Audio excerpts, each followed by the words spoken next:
Buenas tardes, amigos. Comandante Jaime aquí. Hoy vamos a cubrir BCS Mexico. But for real, we have some interesting lists, and I'm excited to just dive into it. There's still BCS events coming these next few weeks, so if you need some extra prep for one-on-one coaching, feel free to check out my Metafy info. Just happy to help out wherever I can. Check out Dueling Guard's deck boxes, playmats, and binders. They're great quality products that are anime-based. They continually have more anime options becoming available. Use the affiliated link in the description for a 5% discount on your next purchase. So starting with standard, and as we can see, we have Roroa for first place. I'm excited for this too because it's not often that we see this type of deck top, especially win the whole event. You know, we expect like something like Gandiva, Willista, or the Masochist decks to really win the whole tournament, but this is really cool to see, so kudos to Gustavo as well. But we do see like Gandivas and also Willista in the top 4 as well. And with the rest of top 8, we see more Gandivas, we see Chronojet, and we see Ezo, so I'm interested how that worked out. Unfortunately, there's no top 8 list, it's just top 4 for this case. Dive into the Roroa list at least. And so for those that don't know, Roroa takes advantage of tokens and multi-attack, and of course utilizing Persona Right to help with that too. The first one, you can Soul Blast and generate 3 plant tokens essentially, and then cards like Redalina, we can see that it also, if you don't have the Momoko token, you can counterblast one and call up that token as well. Now, what's so important is that the Momoko token can gain power by its skill, but also by triggers, and then that can be transferred with her second skill, where when it attacks, you can get the power from the Momoko token itself. Once you get to the chance to ride turn 4, essentially, you have the other copy of Roroa. You'll get the Persona Right, but also you can generate 2 tokens that actually have an additional effect where if they're retired, you draw a card. You have some cards that retire essentially in your deck, and so you're not only paying the cost for cards to do stuff, but now you're also getting advantage back in the form of hand advantage, which is really nice. Then when it attacks, this also gets power in crit, and then also you'll rewrite the original Roroa back on to Vanguard Circle, so that the next turn you can also Persona Right again and take advantage of that shenanigans. Assuming that your opponent's grade 3 or greater, this grade 3 Radalina can also, from hand, call itself and also gain the power of the Momoko token as well. You give another attack with this grade 3.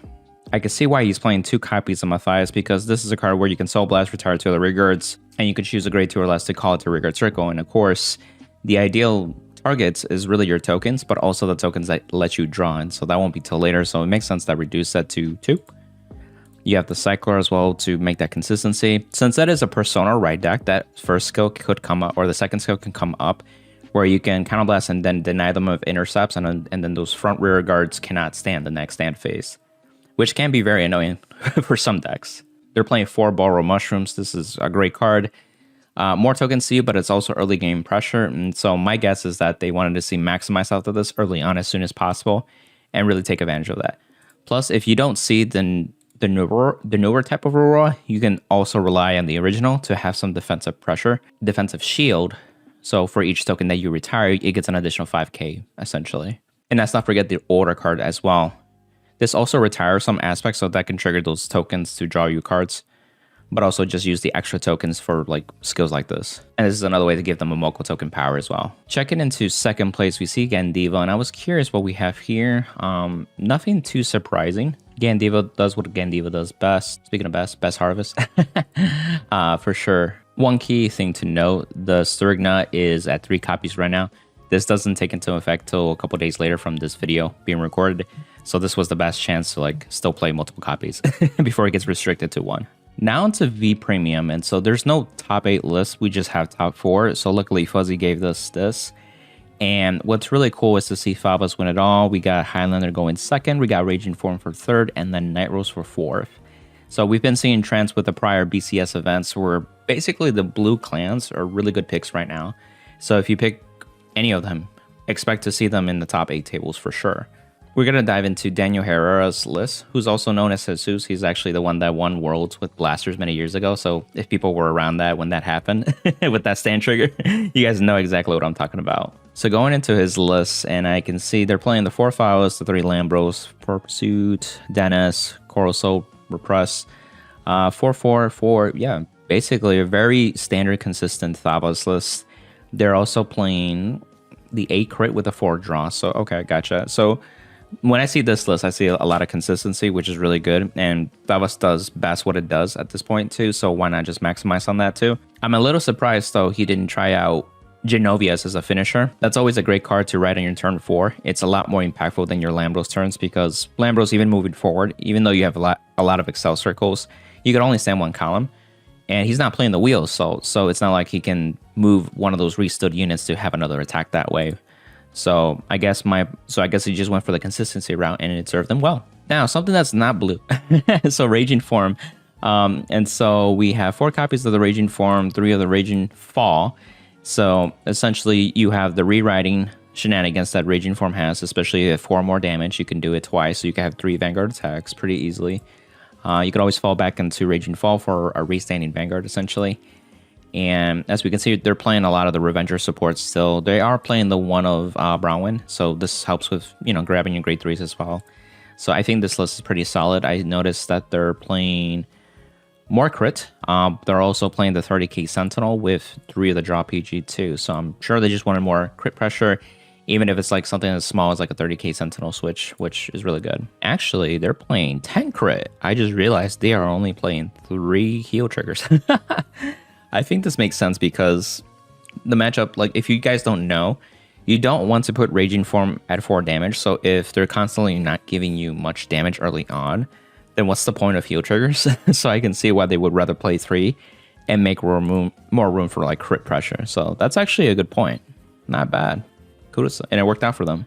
And lastly, to wrap up with premium, we see Katrina, Nubatama, and Shiranui, Darkfist, Gridora, and Norakami. Seeing the rest of the top 8 distribution, we see more Norakami, 2 Highlanders, and then Night Rose as well. So again, comparing it to prior BCS events, we definitely have been seeing blue clans such as like Night Rose, Bermuda Triangle, but also seeing like contenders such as like Norakami and also like Mega Colony as well. And we're seeing even more consistent tops with Katrina as well. And it got first as well on top of that. So we're going to dive into that list as well.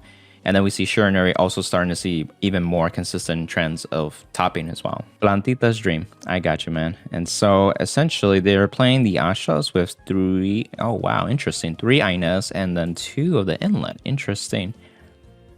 So my guess is that they're using this for soul and also drawing advantage. And I've seen prior Katrina builds play the damage inflictors, but as you can see, this list does not play. In fact, they're playing 3 Hanali, so they deal with multi-attack decks as well. My guess is they also take advantage of Ines and just kind of like D-up, essentially.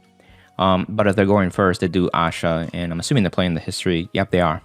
They're playing the history collection stride, so they could just stride regardless of the opponent's grade and get 2 force markers at that point. And then, of course, you can fall back with 3 Katrina and flip your Cyclones to make your tokens even bigger. And they're also playing the promo. Promo's really good, especially since you spam tokens. So this is more of a token build that you would expect with Ines as well. Interesting text with also like Sleeve Tugging Bell. I mean, that's against an Norakami matchup. I would definitely recommend this card if you expect that too. But I'm really curious how they played out inland as well.